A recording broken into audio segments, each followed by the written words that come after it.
Hey, Bears fans, it is an NFL Sunday, and we have a lot of news and injury updates to cover on the Chicago Bears. But first, we're trying to get to 76,000 subscribers here on this channel. We're less than 200 away. Can we get there before Monday Night Football kicks off tomorrow night? That's my challenge for all of you. News, rumors, injury updates. The Bears have signed a running back. We're about to cover that as well. Don't miss out. The fastest growing Bears channel on YouTube is Bears Now by Chat Sports, so hit that subscribe button.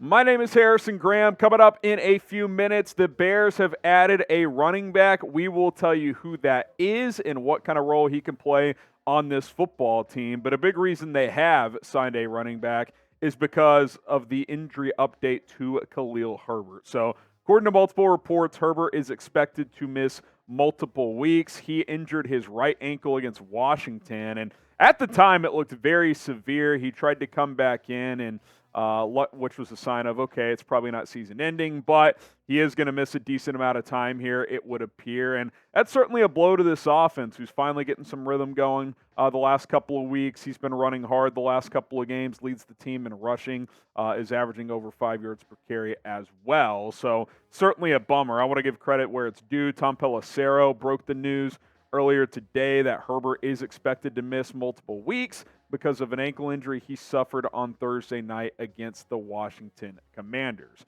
You think about what he's been bringing to this offense, especially these past couple of games. I mean, his average per carry through 3 weeks was 4 flat. It's now up to 5.3. Rushed for over 100 yards against Denver, had 10 carries for 76 yards before he got injured against Washington. He's been running really, really well these past couple of games, and now he's set to miss some time. The question is how much? Well, if this report from Josina Anderson is accurate, which I have no reason to believe why it wouldn't be, high ankle sprain, not very ideal whatsoever. And then she followed up with this tweet saying, adding this, given the nature of Herbert's injury as reported below, which was in reference to the last tweet, putting the Bears running back on IR is currently under consideration. A more definitive determination will come as swelling continues to recede. And IR means you miss at least 4 games, and that could make sense. High ankle sprains on the short end, you're typically talking 3 weeks. Every once in a while, maybe 2, and with the Bears on a mini bye, be about 2.5 weeks. Is that possible to only miss 2 games? Maybe. That would be a very fast heal, but sometimes it's up to 6 weeks. So putting him on IR to miss 4 games is definitely a possibility. I think they'll make that determination probably by the middle of this upcoming week. So hopefully that's not the case, but I could definitely see it being a possibility, which is, of course, a bummer for both Khalil Herbert and the Chicago Bears. Show Herbert some love. Injuries suck. You never want to see him in the National Football League. Type 24 down in the comment section right now. Hopefully, Khalil can get back sooner rather than later. I think he was just starting to hit his stride in 2023.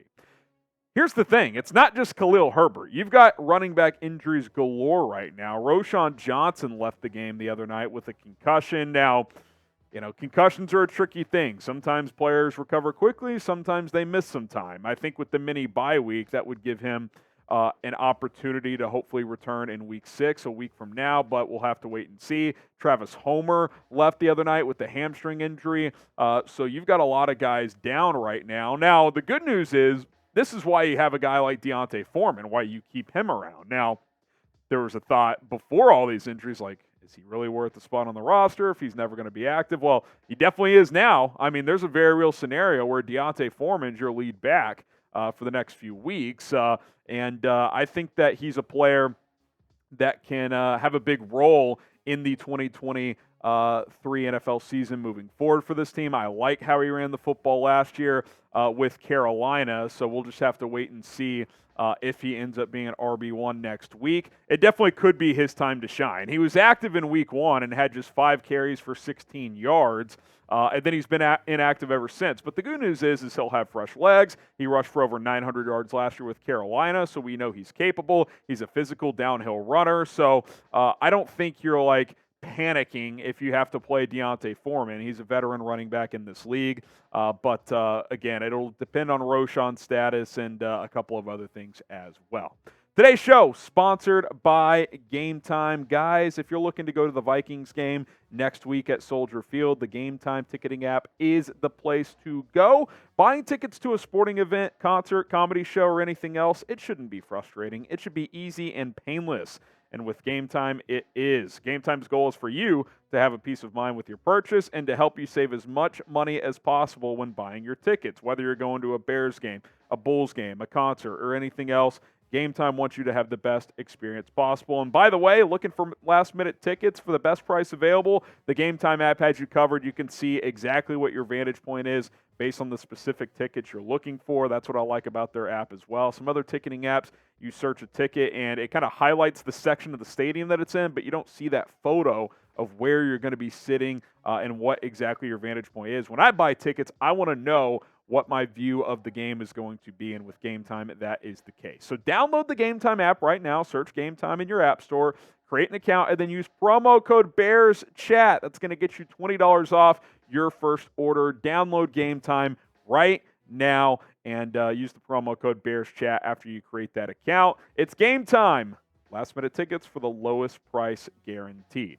Okay, let's get to the newest member of the Chicago Bears here. That is Darrynton Evans, as he has been poached off of the Dolphins practice squad.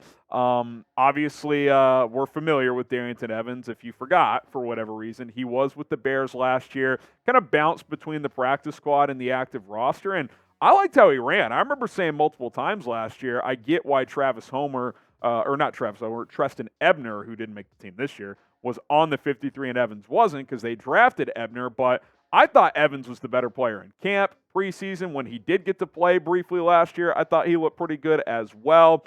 He's kind of just been waiting for that real opportunity to get consistent carries in this league. In 12 games played in his career, he's only got 30 carries for 125 yards, so he's never really gotten a true opportunity in the National Football League as he's bounced around a lot of practice squads, but now he certainly could get one. We know Khalil Herbert's going to miss at least next week. That's bare minimum, but I think it's going to be longer. Roschon, does he clear concussion protocol? We'll wait and see. Travis Homer, even if he is healthy with that hamstring injury, he's not a guy you're going to give a lot of carries to. So this could be an opportunity for Darrynton Evans. The Bears running back situation is pretty simple. If Roschon Johnson is cleared, that's great. You'll see him and D'Onta Foreman be your top two backs. But if not, it's probably going to be D'Onta Foreman and Darrynton Evans. I think it's going to be those two with maybe a hint of Travis Homer if he's healthy, but if not, it'll just be these two guys. It's a good opportunity for Evans to return to an active roster and to actually potentially have a role, at least in the short term. So that's exciting for him. It's a bummer Khalil Herbert's out. I'm hopeful Roschon can clear protocol before a week from now against the Vikings, but if not, you had to go sign it back, and that's what they've done by going out and getting Darrynton Evans. Who you got next week, by the way? Bears maybe having a little bit of momentum. Should have beat the Broncos, blew that one, but had a big win on Thursday night. You got the extra time out before Minnesota comes to town, so opportunity there to try and string a few wins together. Type CHI if you think the Bears win. Type MIN if you think the Vikings win. Before we sign off, a quick rooting guide this week. I think 3 games I'm keeping an eye on. Panthers at Lions, a tricky one, right? The Bears have Carolina's pick. First-round pick, but the Lions are in the division, and if you're hoping that there's any chance to get back into the mix in the NFC North, you need them to start losing games, but I still think you want Detroit to win this as much as it sucks to say. You want that Carolina pick to stay as high as possible, so I think you want Detroit to win. I guess it's a win-win either way, but I think I'd rather have the Lions win there. Chiefs at Vikings, obviously you'd like to see Minnesota lose. If they lose and you beat them next week, you leapfrog them in the North. That would be nice. And then Packers at Raiders. If Green Bay loses, you're only a game back behind them in the North. So that is certainly an interesting one to follow as well. That game is Monday Night Football, by the way, tomorrow night. All right. Appreciate everybody for tuning in to today's show. Darrynton Evans, welcome back to the Chicago Bears. We'll see if he gets an opportunity this next week. My name is Harrison Graham. So long, and bear down.